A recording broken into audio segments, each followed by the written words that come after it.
Please rise for the pledge to the flag.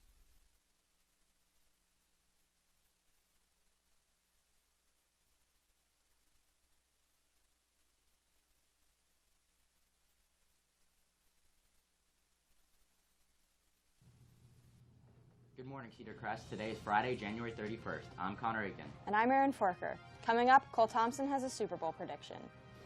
Also, we'll tell you about a play that's currently running at the Lebanon Community Theater. We'll be right back with all this and your school news.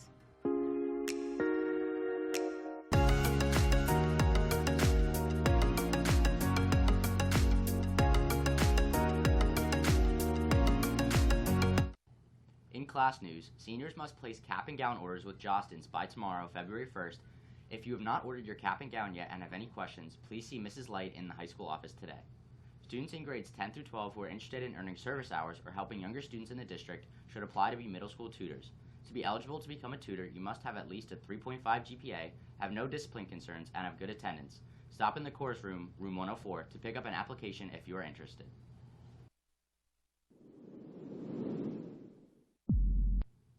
In club news, are you trying to get active or improve your health? Do you need motivation to get moving or have no experience running? Do you want to exercise but can't stay after school every day to do a sport? Start somewhere and join Mrs. Lebo and Dr. Malinowski's Couch to 5K running club every week 1 and week 3, Wednesdays after school. Every other week, we'll gradually increase mileage with the goal of completing a 5K this spring.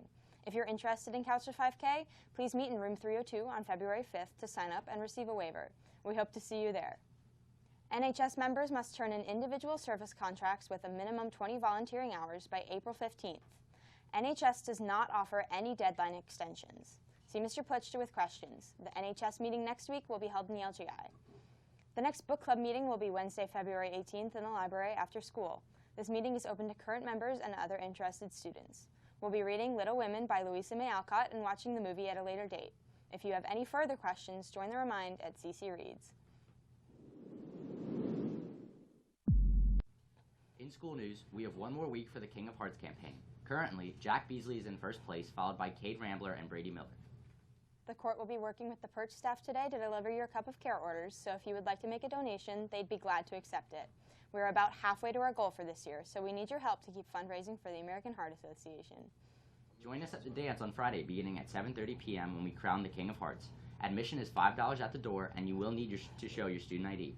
If you need a guest pass, see your grade principal by the beginning of the week. We will also be having King of Hearts Spirit Week next week from February 3rd to the 7th.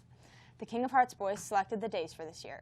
Monday is Jersey Day. Tuesday is Beach Day. Wednesday is USA Day. Thursday is PJD Day. And Friday is Red Out. Congratulations to senior Jordan Taft, who is nominated for a Hershey Apollo Outstanding Supporting Actress for her role as Fanny Dashwood in the fall play Sense and Sensibility. Make sure to come see Jordan as Ariel in Footloose the Musical, which opens in just under a month and is sure to be a great show. Minithon is right around the corner, so make sure you pick up a registration packet from Mrs. Steckbeck's room, the Falcon Perch, the main office, Mrs. Springborn's room, Mr. Dissinger's room, or Mrs. Boger's room. Fill out the packet and fundraise with friends, family, and local businesses to support the Four Diamonds Fund. Students who are planning to enroll in chorus next year and would like to audition for a place in next year's concert choir, please stop by the chorus room, room 104, during homeroom to sign up for an audition time. Returning members of concert choir do not need to re-audition. Students who participated in the movie last night, the director and crew said that everyone who was there did an amazing job. We'll see you in 2 years on Netflix. In elementary school, you might have thought that your teachers just lived in the school building and never left, but believe it or not, our staff members here at CCHS have lives outside of the workday. Social studies teacher Dr. Gerner has been participating in the production of 12 Angry Jurors at the local Lebanon Community Theater. Correspondent Lillian Westhafer is here in the studio with Dr. G to talk about the show. Thanks, guys. So, Dr. G, what is the show about?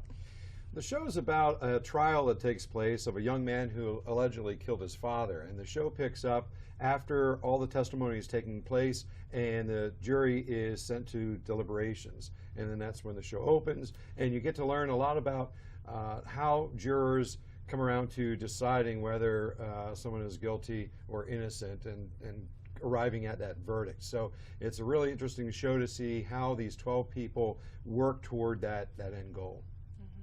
Last night was your opening night. How did that go? Oh, it went extremely well, and unlike tradition where shows when you have your final dress rehearsal, the show really has a lot of difficulties. That went very well. Last night went very well, so I'm looking forward to the following performances. So when are the upcoming shows? We have tonight and Saturday at 7:30, Sunday at 2:30, and then the following weekend, Thursday to Saturday at 7:30 and Sunday at 2:30. All right, well, thank you for coming in, and I can't wait to see you on stage. Thank you. Now back to the desk. So, Aaron, I know you're involved in some theater plays, so are you planning on going and seeing the play this weekend? I am planning to go see the play this weekend. It seems like a great show, and the LCT has a history of amazing productions. If you can't make it out this weekend, there are still spots for the drama club trip next week. Make sure to sign up. Now we send it over to Cole with your sports news.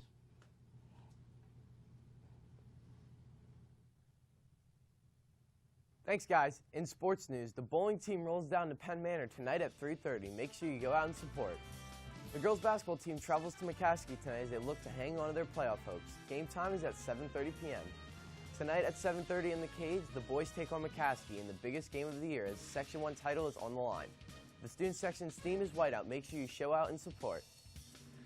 The Section 1 title isn't the only title on the line this weekend. The Super Bowl title also is.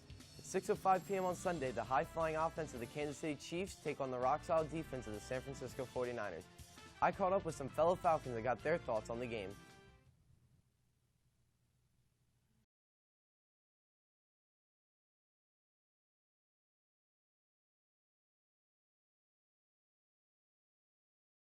I think the 49ers will win because their running game is really good and their defensive line is also good. And I think the score is going to be 27-14 49ers. I got the Chiefs winning the Super Bowl because their offense is too dominant.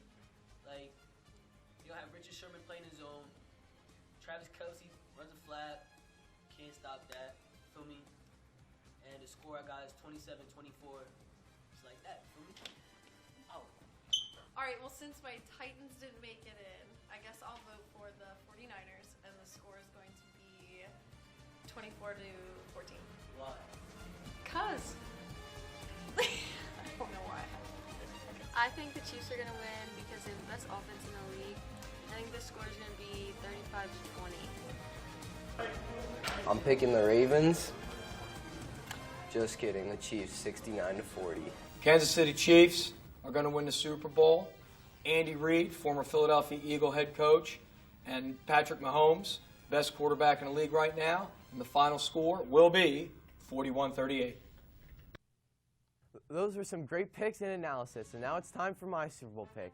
I'm taking the Kansas City Chiefs as they move at the speed of light and have too many weapons for the 49ers to handle, and the score will be 35-31. That's all for your sports news. Enjoy the big game Sunday. Now back to the desk.